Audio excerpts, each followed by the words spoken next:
I'll Here we start. go. We're Yeah, going to break through our heads, not the wall, Hirsch. not the wall. Let's do it. Go for it. We're live.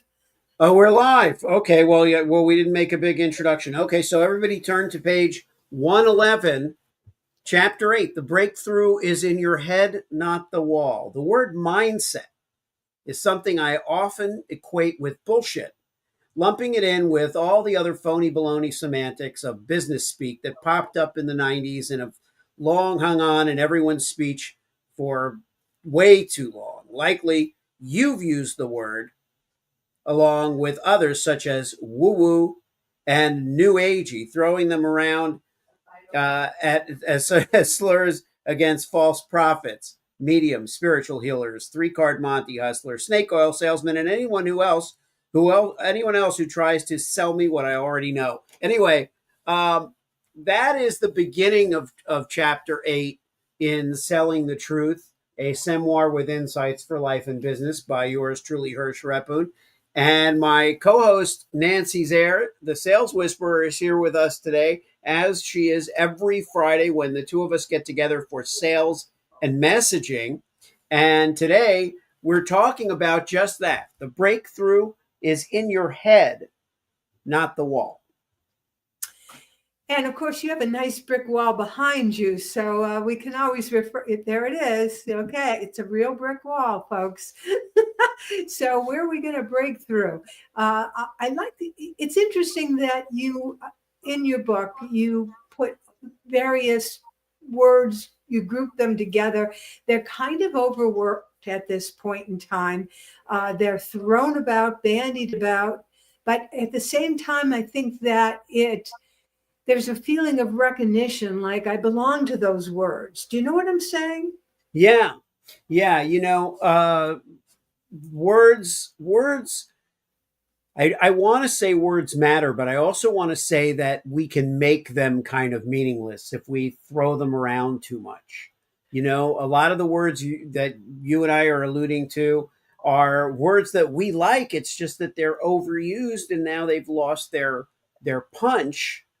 And what this is getting at in this chapter about breaking through is that sometimes uh, we are forcing something.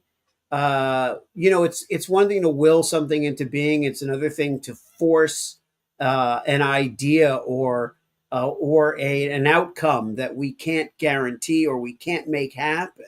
And I think in many ways we have to look at, is that what we really want?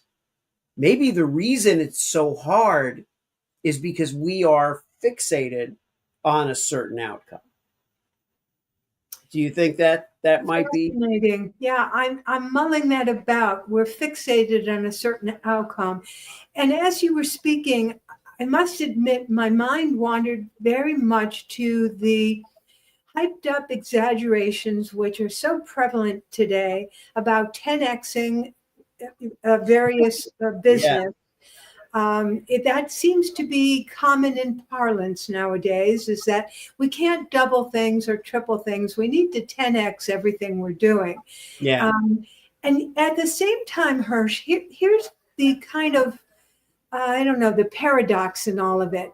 On one extreme, I'm hearing people scream at me to 10x my activity. And on the other hand, I'm hearing people tell me to do a 1 day work week, or, work 1 hour a day, or yeah, meditate, and go to an ashram. What? Hirsch, it feels contradictory. It's like, I think this is what makes people upset with and aggravated with messaging and sales activities. It is, we don't know what to do. There seems to be opposites of everything that is out there, to the point that as an entrepreneur trying to grow your business in an ethical, responsible way, somebody who's on a mission to change the world and make a better place, you're left shrugging your shoulders and you feel like, it's a Russian roulette. You don't know which bullet is going to work. yeah, yeah. And the thing, I'll tell you what. what came up for me this morning. I look at all the conversations you and I have individually together in a given week with people, and we get input from them on how they're doing out there with their sales, with their messaging, and with their mission. And the thing that I come away with today is that everyone is trying to find the thing that works, thinking that the thing that works exists outside of them. In other words, they say, well, I've tried every system, I've tried all the systems, I've tried this coach, I've tried this method, I've tried this formula. And some formulas do work. I mean, that's why they call them formulas. I mean, you know, there our friend Joe Applebaum has a lot of really good formulas that work, um, and he's very generous in sharing them.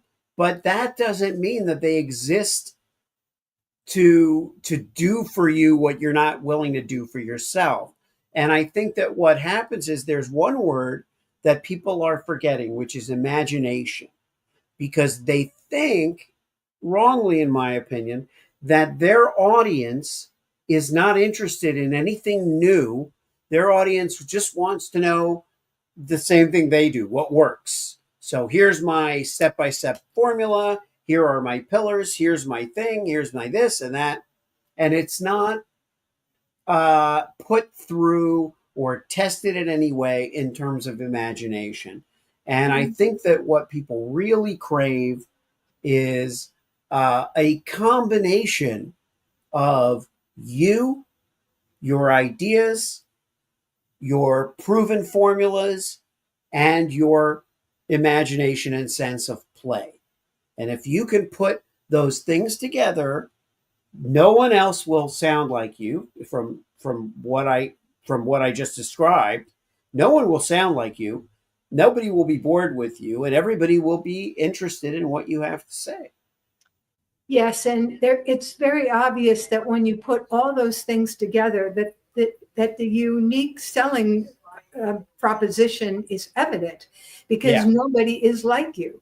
And you never have to worry about, quote, competition, because even the person who claims to be doing exactly the same stuff you're doing, perhaps has the same educational credentials, license, etc.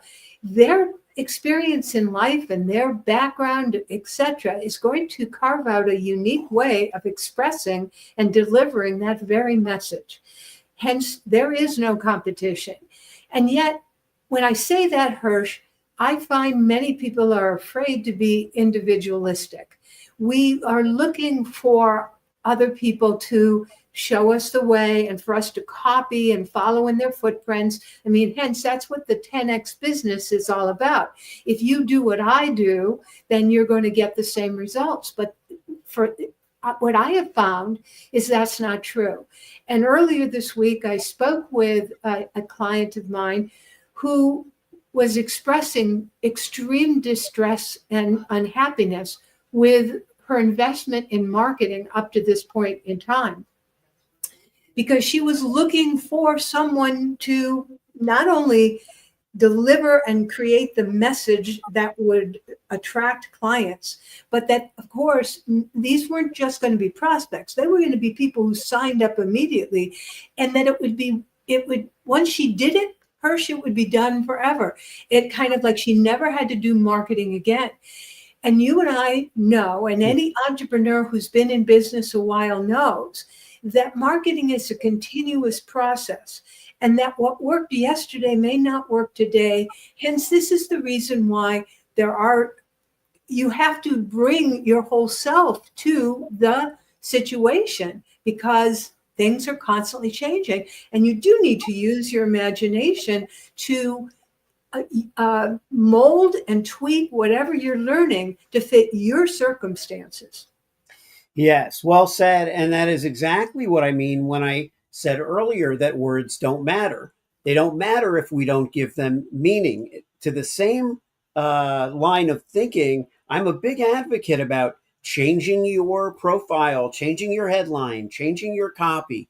If you are really clear on who you are, you can write something new in your description every day, and it will not change the audience's perception of who you are. It will only enhance it and underscore it because you're so clear on who you are and you've developed a Mhm. brand language around your persona that is Mhm. so airtight that you don't need to rely on the same sentence. You Yeah. don't need to rely on the same elevator pitch. You can actually deliver it differently every time and have a successful impact. And as you said that, I totally agree. And at the same time, I thought to myself, but there is some value in the consistency of a message and the repetition of a message. Hence, that's why advertisers on television, radio, and so forth, they are constantly showing us the same message. And I believe we have Teflon brains. I believe that things just keep sliding off and that it takes so many touch points, which is the reason why I label buying styles with numbers. It takes so many touch points before your prospect even recalls, remembers, here's what you're saying. And so, Hersh, if you keep changing up the message, even though it is the same message, it's true that once you have a loyal tribe, that message can be articulated in many ways, and it will still land and they still recognize we're all within this group. But when someone's new to the tribe and they haven't quite figured out if I am a member of the tribe or want to be a member of the tribe, there's something important about that repetition and consistency. So there you go. Here it Yeah. is, two sides of the same thing.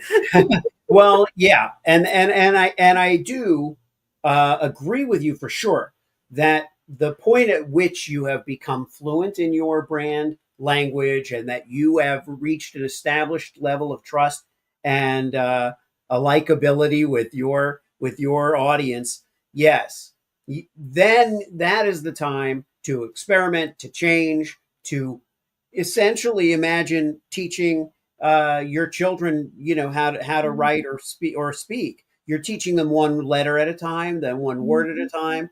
It's very similar with your brand. You're learning about yourself first, just like a child does. You're then learning what you like and what you don't like, and you're learning how to refer to things and what they're called. And then you're starting to put words and sentences together. And that's what we do. And my objective to underscore that point is I want all of us to have our own unique language that we can then share with others and then teach to others and be so good at speaking that language we can order anything on the menu. Yeah, yeah. And when you say have that personal message, we already have it. It's a Yes. matter of perhaps finding the way to express it that lands on your prospect so that the prospect says, wow, you get me. We're alike. I want to do business with you. That is that to me, that's the bottom line It of what is. you and I do. We are looking to help prospects state their message to the right people so that they get an instantaneous response of wow, you get me, I'm ready to talk more. Let's see what the next step might be. Yeah. Yeah. You get me. If we can get to that place with somebody, the rest is really just a walk through the park, kind of a wonderful thing. There's always, as you know, steps and missteps and things that can go wrong and things that you need to repair and things that you need to evolve. But if they feel seen and they feel like you get them, that's the ball game right there. Yeah.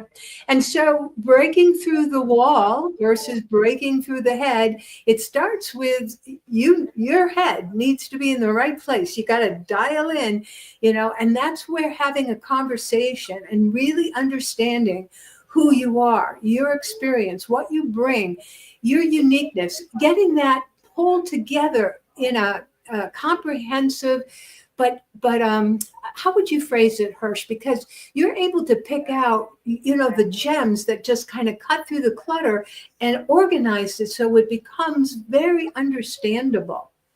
Yeah. Well, comprehensive and comprehensible is probably, There the you go. pairing that we're looking for. Okay, there you go.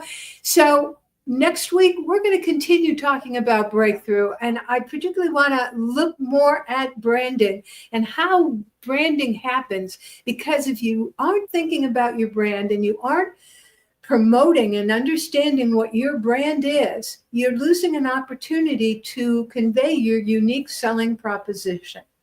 With that, to your sales success, it's Dr. Nancy Zier, Sales Whisperer. And Hersh Repun, author of Selling the Truth, wishing you a wonderful